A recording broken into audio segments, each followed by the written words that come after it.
Alright folks, welcome back to the channel. Today's video is not an adventure video, it's questions around the campfire. So let's get going.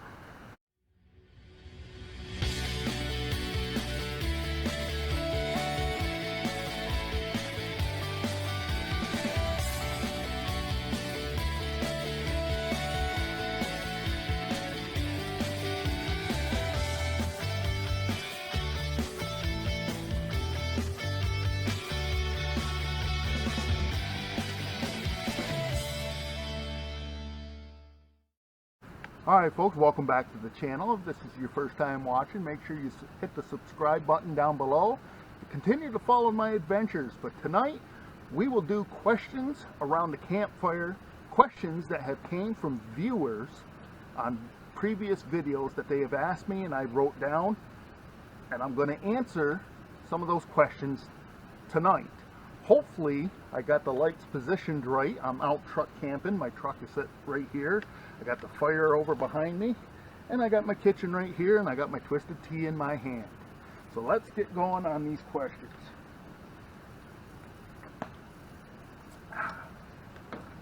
Wet the throat down first. Alright, let's find number one. Number one, how much free camping is there in the Adirondacks, and how do I find them? That's a good question. So I never realized when I started doing this 20 years ago how much free camping there was in the Adirondacks. I knew about the campgrounds, the DEC campgrounds that you can pay to go to, but I didn't realize how much free camping there is in the Adirondacks. I'm currently on a free camping site, and that's how I do a lot of my camping. Now, how do you find all these? A lot of them I found. There is a guy online, his name is Andy Arthur, and he has a wealth of information, and he actually has a web page called endorsing.org. He has all sorts of maps and camping sites throughout the Adirondacks, and there are free camping all from Lake George to Speculator to Indian Lake, upwards to into Lake Placid. You know, right here, let's see, I've been to free camping in Slush Pond, Mountain Pond, Jones Pond, Rainbow Lake up on Chayota. There is Cedar River Flow, Horseshoe, Axton Landing, Floodwood Road, and of course, the granddaddy of them all, Moose River Plains, that goes from inlet all the way over to Indian Lake. There's over 70 free camping sites there in those areas. One thing about free camping sites, though, is that they're primitive sites. Usually they just have a fire ring, maybe a picnic table. Not all of them do. And they're not level, they're not maintained. So, and most of them have no cell reception. There's no cell reception here currently. And so if you, and they're out of the way. They are off the beaten trail. Right now the tree line is right behind where my camera is. And at any time, a bear's head could pop out there. So that's another thing to consider, is wildlife getting into your stuff. Most likely a bear won't. A bear will probably hear me talking right now and see the lights and kind of avoid us. That's what most bears do. They avoid you. It is early in the year, so there's probably a couple of mama bears out there with some cubs. But hopefully, the cubs are scared enough where they stay away from human activity. But that's where you can find a lot of free camping. I personally found some free camping areas when a buddy of mine was out camping, and I didn't know that there was free camping areas and that you could drive to like that. And I take my camper or my truck and I head out to those places all the time. AndyArthur.org, I'll put it right down here. Wealth of information. I'm kind of surprised he doesn't have a YouTube channel. I think he does, but he doesn't have a lot of YouTube videos. But yeah, that guy there, I've been on his page hundreds of times looking at places.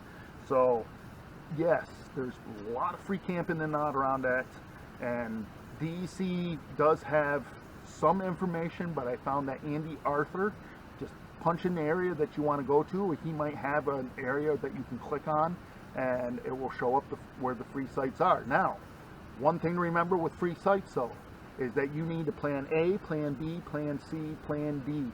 I actually had multiple plans when I came here tonight because I did not think I would find a site, my first site, open. I really didn't. It's a long weekend, so I figured that there'll be tons of people here, and there really isn't.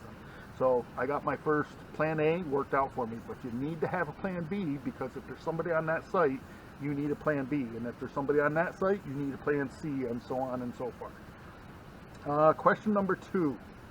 Will I ever run out of places to kayak and hike? And the easy answer to that is Junebug. No. The easy answer to that is no. The Adirondacks is the largest park in the lower 48. It has over 6 million acres. It's a public-private agreement ship that a lot of places have, you know, maybe a trail that goes through their property, and they have an agreement with the state that the trail can go through their property. You might see signs on each side of the trail that says you're entering private property, so stay on the trail. A lot of the snowmobile trails do go across private property. Some of the ATV trails goes across private property, but so you stay on the trails. That's what you want to do. So there is a lot of places to kayak, over 3,000 lakes and ponds, and over 30,000 miles of rivers and streams. So I could probably paddle a new place every day for the rest of my life. The issue is getting to some of those places. They're not always right there off the road. You might have to carry the kayak in a little ways, or you might, but that's fine. As I get older, I have a harder time carrying it, even though it's not a heavy kayak. I did have a shoulder injury a few years ago, and I did have a foot injury, but the foot seems to be doing pretty well. But my shoulder, if I overexert it, I will feel it. So I will not run out of places to go. Will I ever do a live? No. I don't see a need for it. My channel's small still. It's, 1,200 subscribers I have on my channel. So no, I don't plan on ever doing a live. I also do some preparedness videos, and you probably seen those. Maybe some of you don't watch those, you just like the adventure. Maybe some of you just like the prepper side. So I've been asked, basically on the preparedness side, if I would do a live, and I probably won't do a live. I don't think I have enough subscribers to do that. I mean, I could monetize my channel at this point, but I just don't plan to do it. I do this mainly, I've done this a long time, so I won't do a live. I don't have any plans of doing a live. Will I ever do a meetup?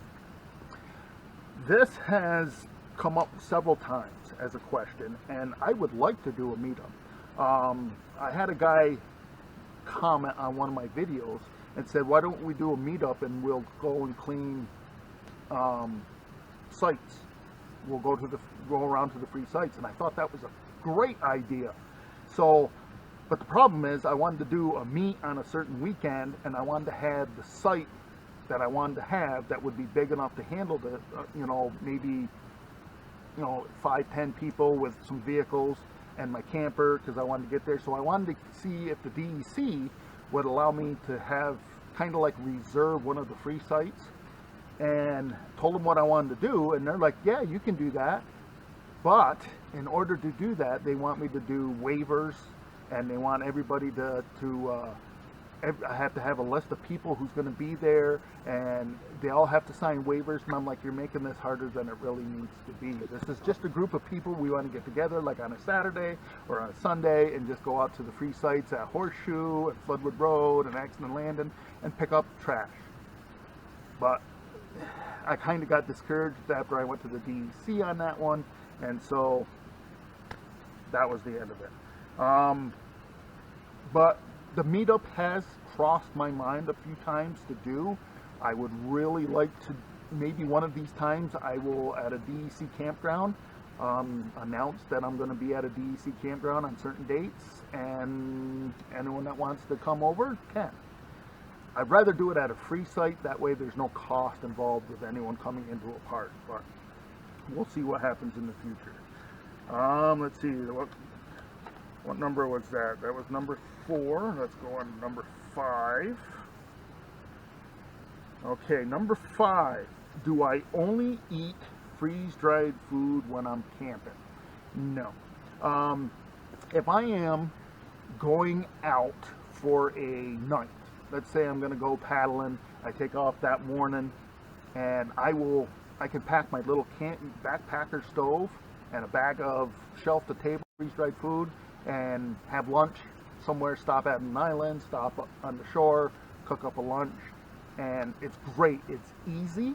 I don't have to have a cooler or anything like that. It's easy. And then when I come back, like today, I went paddling today, I'm truck camping, so so I didn't have freeze-dried food for today. I had a regular lunch. I had a turkey sandwich and some mac salad, and for tonight I had freeze-dried food.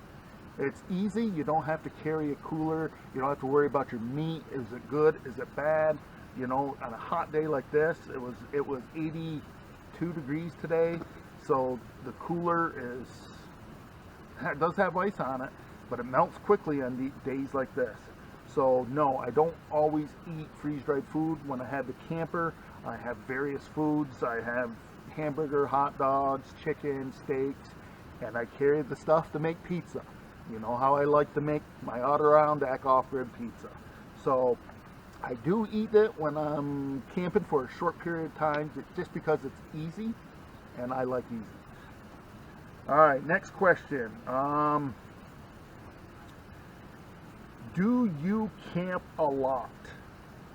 Well, over the course of the season, from the summer, really from beginning of April to the November, I think last year I was out for 63 days, 62 days, somewhere right around there for the summer. Fortunately, in my job, it's a 12-hour shift, so I only work like 14 days a month. So if there's no overtime, you have 14 days off, you can do pretty much whatever you want. And I do have a house to maintain, so I do try to keep my house up and then escape for a day or two out either truck camping or with my camper. But it's normally around 60 days a season that I go out camping. Do you really skinny dip? Yes. Now, let me add that if there's people around, no, they don't want to see this. So, no, I don't do it then. But if there's nobody around, and yeah, and it keeps clothes from getting wet. You know, dealing with wet clothes, and you know, you forget some wet clothes in your in the kayak's bulkhead. Yeah, not a good situation if you forget about it for a few days and it gets warm. So, but yeah, I really do go skinny dipping. Next question. What's question is this? 8. Are you attached? Yes. I am married, happily married. I have been with this gal for a long time. She's a wonderful girl. She doesn't come with me camping all the time. She likes her electric, and she likes having availability of showers. Nothing wrong with that. I like that too. But I like the off the grid, getting out of the way, and she has done it with me before. When we first got together, we were doing that, and then she was kind of told me that she will do it for a day or two, but she doesn't like going out for like a week. And I said, that's fine. If you don't mind me going out. She goes, have at it. So, yes, I am attached, happily married. We've been married for a long time. My daughter just graduated from college. So, yes, it was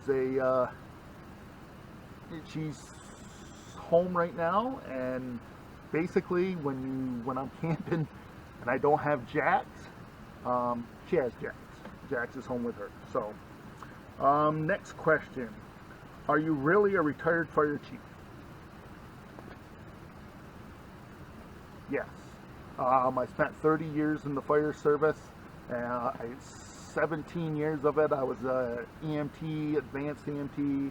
I could tell you stories. I could tell, if the battery does not run out on that camera, I could tell you stories of things that I've ran across from. And so, yeah, nothing. That's why probably when I'm paddling and I tell you that I run across skinny dippers or whatever, nothing surprises me. Nothing will surprise me. I can't say I've seen everything, because every time I say that, when I was in the department, the next day it would be something that I haven't seen before. But yes, 30 years, and I retired fire chief. All right, just threw some wood on the fire. So that's not the card I want. This is the card I want. Last question, number 10. What advice would you give to somebody starting out in camping? Very easy. You don't have to go overboard buying equipment or little gadgets to make your life easier. You don't know what gadgets will be a pain in the ass or what gadgets will be great until you get out there. Get the basics. If you have a camper, same thing. If you're going truck camping or tent camping, focus on your shelter, number one. Number two, a way to cook food. And number three, comfort, sleeping comfort. So like a sleeping bag. Temperature swings can be wicked here in the Adirondacks. It could be 85 degrees during the day and drop all the way down to 40 or 38 degrees at night. Today, I'm still in a short sleeve shirt, but today it was 82, and it's probably about 56, 55 degrees right now. So it's not too bad. It's the low, last time I checked, and this was a while ago, yesterday I think it was, the low for tonight was going to be like 46 or 47 degrees. So that's not going to be tremendously bad. Those are the three things. Get a good tent or a camper. You don't have to go out and buy all, a camp stove. Just get a stove, and if you want to upgrade later, you can upgrade, because if you drop a ton of money into this camping thing, this is what I tell people when they want to go camping, they want to buy a camper. Buy a cheap camper first and go camping with it.